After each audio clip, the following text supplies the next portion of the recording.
आपको मेरी रेसिपीज पसंद आई है तो मेरे चैनल को सब्सक्राइब कीजिए और बेल आइकन दबाना मत भूलिए। और भी मजेदार रेसिपीज देखने के लिए मेरे चैनल द किचन कहानियां से जुड़े रहिए।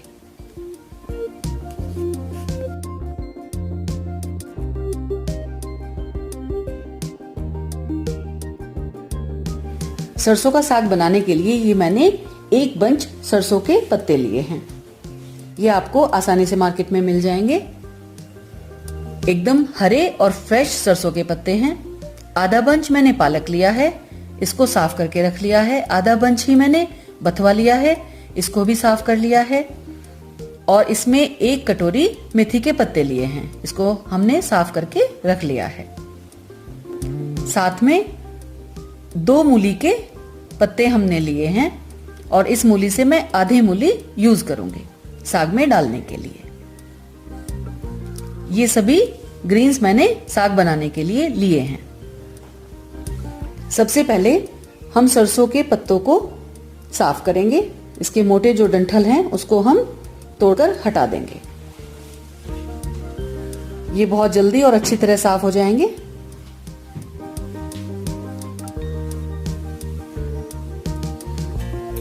और इसी तरह हम मूली के पत्तों को भी काटकर अलग कर लेंगे। एकदम फ्रेश मूली के पत्ते हैं। अब हमें इन सबको चॉप करना है। इसको हम थोड़ा रफली ही चॉप करेंगे और एक बर्तन में डाल लेंगे जिससे हमें धोने में आसानी हो। एक बड़े बर्तन में हम इसको इकट्ठा करके डाल लेंगे। मूली के पत्ते काट लिए हैं। अब मैं सरसों के पत्ते काट रही हूं। इसको भी हम थोड़ा बड़ा बड़ा ही काट लेंगे।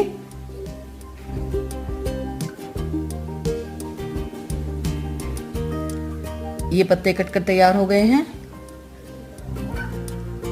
अब ये मेथी के पत्ते हम काट रहे हैं।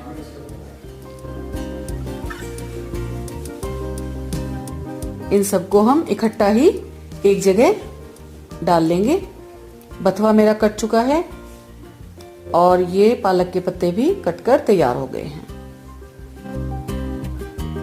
ये सभी ग्रीन्स हमने काटकर तैयार कर लिए हैं। अब इसको हम खुले पानी में अच्छी तरह धो लेंगे जिससे जो कोई मिट्टी या कुछ गंदगी है वो धुलकर साफ हो जाएगी। और एक स्ट्रेनर पर इसको हम छान लेंगे। ये साग हमारा धुलकर तैयार हो गया है और एक्स्ट्रा पानी भी छलनी से छनकर नीचे चला गया है। ये मैंने आधी मूली ली है, इसको छिलकर टुकड़ों में काट लिया है। 1 कप टमाटर लिए हैं, थोड़ा बड़ा बड़ा ही काट लिया है। 1 कप प्याज लिए हैं, इसको भी काट लिया है। 7-8 कलियां लहसुन की ली हैं। आप अगर लहसुन नहीं डालना चाहते हैं तो उसको स्किप कर सकते हैं। 2 हरी मिर्च काट ली हैं। लगभग 2 इंच लंबा टुकड़ा अदरक का लिया है, इसको हमने छोटे टुकड़ों में काट लिया है। 2 बड़े चम्मच मक्की का आटा लिया है। 1/4 चम्मच हींग लिया है। आधा छोटी चम्मच लाल मिर्च पाउडर और नमक मैंने 1 बड़ा चम्मच लिया है। आप अपने स्वाद के अनुसार ले सकते हैं। सबसे पहले हम एक प्रेशर कुकर में सभी ग्रीन्स को डाल देंगे। ऊपर से इसमें हम मूली डालेंगे, प्याज, टमाटर, अदरक, लहसुन, हरी मिर्च सब डाल लेंगे। साथ ही हींग, लाल मिर्च पाउडर और नमक डाल देंगे। मक्की का आटा जो हमने लिया है ये अभी हम ऐड नहीं करेंगे, इसको हम साइड रख लेंगे और इसमें लगभग 2 कप पानी डाल देंगे। लिड लगाएंगे और 2-3 सीटी आने तक हम इसको आंच पर पका लेंगे। कुकर में सीटी आ गई हैं। 3 सीटी के बाद हम गैस ऑफ कर देंगे और इसको नॉर्मल रूम टेम्परेचर पर ठंडा होने देंगे। साग हमारा कुक हो गया है। आप देख सकते हैं साग कुक होने के बाद इसकी क्वांटिटी भी थोड़ा कम हो जाती है। अब हमें इसकी प्यूरी बनानी है। आप इसको मिक्सर में भी बना सकते हैं मैं एक हैंड ब्लेंडर से कुकर में ही इसकी प्यूरी बना रही हूँ। अच्छी तरह से हम इस सभी पीस लेंगे। मक्की का आटा जो हमने रखा था 2 बड़े चम्मच, वो हम यहाँ ऐड करेंगे। मक्की का आटा साग में डालने से साग अच्छी तरह बाइंड हो जाता है। अच्छी तरह मिक्स करेंगे, कोई लम्प्स नहीं पड़ने देना चाहिए। ये आप देख सकते हैं साग बढ़िया तरह पिसकर तैयार हो गया है। आधा कप पानी डालेंगे और अब हमारा जो मेन पार्ट है साग को अच्छी तरह कढ़ा कर तैयार करने का, उसके लिए हम इसको लो आंच पर कम से कम आधा घंटा पकाएंगे। एक प्लेट ढक देंगे। अब हमें लिड लगाने की जरूरत नहीं है और इसको हम बीच बीच में चलाते रहेंगे जिससे साग नीचे तली में जम ना जाए। इस तरह से अच्छा घुटा हुआ साग तैयार होगा और इसका टेस्ट भी बहुत लाजवाब होगा।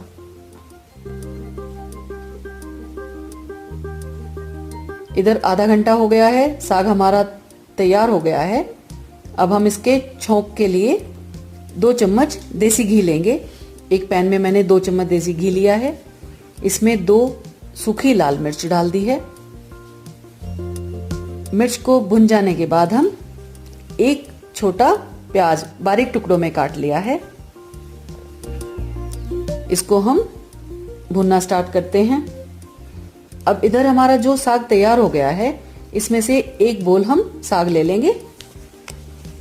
हमें सारा साग अभी छोंकने की कोई आवश्यकता नहीं है। आपको जितना साग सर्व करना है आप उतना ही छोंक सकते हैं और बाकी बचे हुए साग को आप रखकर 3-4 दिन तक खा सकते हैं।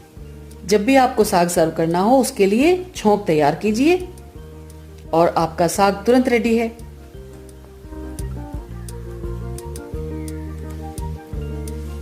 ये हमारा छोंक तैयार हो गया है।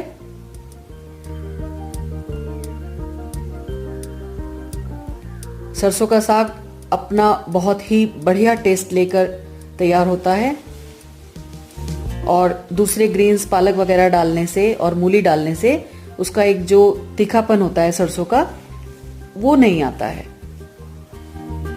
और ये लीजिए, छोंक तैयार हो गया है, साग इसमें डल चुका है और ये सर्व के लिए रेडी है। इसको हम एक सर्विंग बोल में निकाल लेंगे।